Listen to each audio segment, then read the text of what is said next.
유형성보다 인격적 관계를 중시하십시오. 요한복음 18장 36절.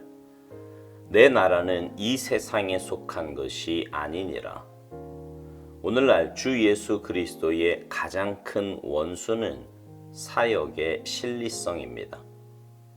이 개념은 성경과 무관하고 세상 제도로부터 가져온 것으로서 끊임없는 수고와 활동을 요구하지만 하나님과 개인적인 삶에 대해서는 전혀 고려하지 않은 것입니다. 따라서 사역에 있어서 엉뚱한 것에 비중을 두게 됩니다. 예수님께서는 하나님의 나라는 볼 수 있게 임하는 것이 아니요 너희 안에 있느니라고 하셨습니다. 곧 하나님의 나라는 감추어져 있으며 불가해합니다. 보이는 활동으로 바쁜 기독교 사역자는 사람들의 눈에 띄지만 삶의 능력은 그 사람의 생명의 가장 깊은 보이지 않는 곳에 있습니다. 우리는 우리가 살고 있는 이 종교적 시대의 영적 질병을 제거해야 합니다. 주님의 생애 가운데는 지금 이 세대에서 그토록 높이 평가하는 많은 급한 활동들과 사역의 압박이 없었습니다. 제자들이 할 일은 그들의 선생이신 주님과 같아지는 것입니다. 예수 그리스도의 나라의 핵심은 주님과의 인격적 관계에 있지 공적으로 사람들에게 얼마나 유용한가에 있지 않습니다. 교회와 신학교 등 기독교 관련 기관의 능력은 실질적인 활동에 있지 않습니다. 진정한 힘은 당신이 하나님께 푹 빠져 있을 때 나옵니다. 하나님께서 당신의 상황을 어떻게 인도하실지, 국내외적으로 어떤 긴장이 당신에게 몰려올지 알 수 없습니다. 당신이 하나님의 구속의 위대한 근본적인 진리에 잠기는 대신 지나친 사역의 시간을 낭비한다면 당신은 긴장이 올 때 뚝 하고 부러지게 될 것입니다. 그러나 하나님께 푹 빠져드는 시간은 비록 실용적이지 않아 보여도 하나님께 뿌리를 내리고 기초를 다지는 것이기에 어떤 일이 발생할지라도 주님께 진실될 것입니다.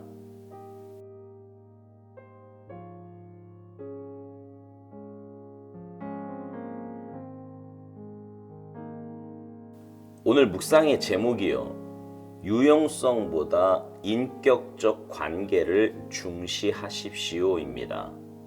오스왈드 목사님은 오늘 묵상에서 두 가지를 비교합니다. 실리성과 관계입니다. 실리성이라 함은 인간적으로 생각할 때 유용하고 만족할 만하며 눈에 보기에 괜찮은 결과물을 만들어내는 것을 말합니다.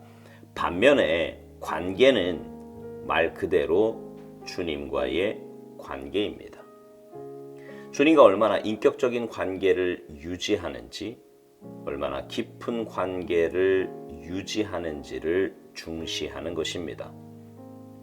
오스왈드 목사님은 오늘날 주 예수 그리스도의 가장 큰 원수는 사역의 실리성이라고 말합니다.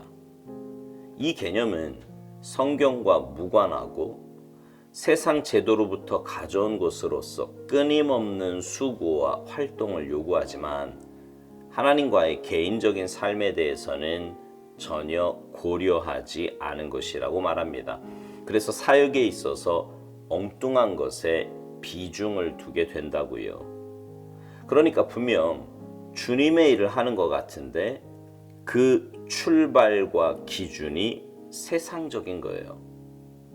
그래서 뭔가 열심히 하는 것 같은데 신앙적이지도 영적이지도 않습니다. 그저 눈에 보이는 열매에 집중할 뿐이지요. 제가 이 교회에 처음 왔을 때 그때는 부교육자로 전도사님들만 있었거든요. 근데 교회 학교 부흥을 원하는 어떤 분이 제게 그런 말을 하더라고요. 목사님, 전도사님들 조인트를 까서라도 교회 학교가 부흥되게 해주세요. 그 말을 듣는 순간 가슴이 답답해지는 것을 느꼈습니다. 교회가 사람 수를 늘리기 위해서라면 무슨 짓이든지 해야 되는가? 그럴 수도 없지만 설령 전도사님들 조인트 까서 교회 학교가 인원수가 늘어난다고 한들 그게 진짜 무슨 의미가 있는가? 물론 그 내면의 중심은 알아요. 영혼을 구원하자, 이게 중심이겠지요. 하지만 오늘 묵상 표현대로 하면 유용성에 물들어서 관계를 소홀히 한 경우라고 할 수 있습니다. 코로나가 터지고요. 교회들마다 인원 얼마나 모였었는가, 이게 얼마나 부질없는 짓인가를 여실히 깨닫게 되었습니다. 그 많던 사람들 가운데 많은 퍼센테이지가 떨어져 나갔고요. 과연 코로나가 맞춰진 후에도 그들이 돌아올 것인가는 미지수입니다. 만약 한국교회가 눈에 보이는 유용성보다 관계에 집중하는 사역이었다면 코로나 사태가 아니라 그 어떤 문제가 생긴다고 해도 그리 많이 흔들리지 않을 것입니다. 오사연 목사님이 이런 말을 합니다. 주님의 생애 가운데는 지금 이 세대에서 그토록 높이 평가하는 많은 급한 활동들과 사역의 압박이 없었다는 것입니다. 제자들이 할 일은 그들의 선생이신 주님과 같아지는 것이었다고요. 그러면서 예수 그리스도의 나라의 핵심은 주님과의 인격적인 관계에 있지 공적으로 사람들에게 얼마나 유용한가에 있지 않다고 말합니다. 여러분, 예수님의 제자들이 3년 반 동안 주님을 따라다니며 한 일이 무엇이었습니까? 엄청난 사역을 했나요? 눈에 보이는 열매를 맺기 위해 정말 눈코 뜰 새 없이 그렇게 바빴습니까? 그렇지 않습니다.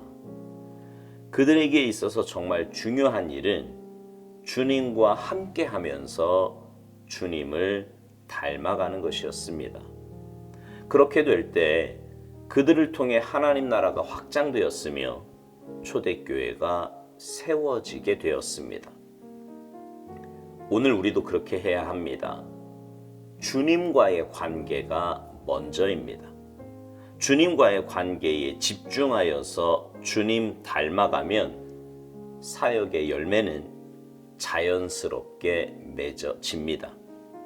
그러나 순서가 바뀌게 되면, 다시 말해서 사역의 열매를 위해서 에너지를 쏟으면 주님과의 관계는 소원해집니다. 그리고 그 결과는 우리가 생각하는 것보다 훨씬 더 비참해질 수 있습니다. 오스왈드 목사님은 묵상 마지막 부분에서 이런 말을 합니다. 진정한 힘은 당신이 하나님께 푹 빠져 있을 때 나온다는 것입니다.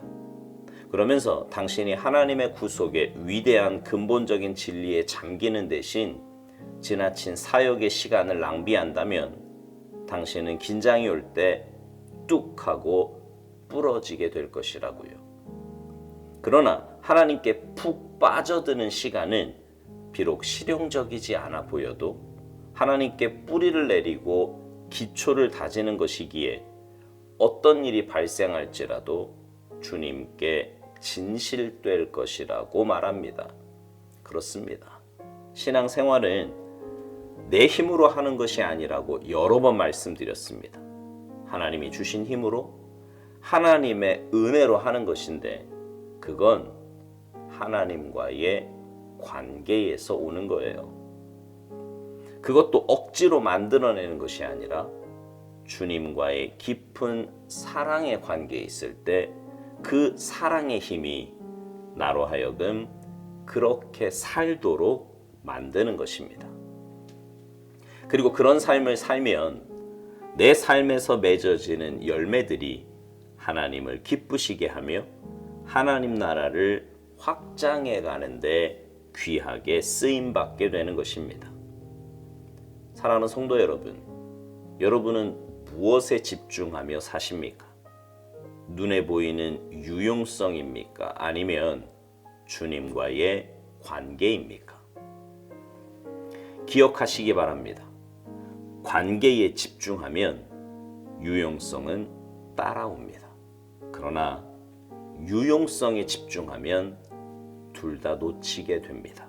바라기는 여러분 모두의 삶이 주님과의 관계에 집중하는 삶이 되어서 주님 기뻐하시는 아름답고 복된 열매들을 많이 맺으며 사시기를 주님의 이름으로 축복합니다.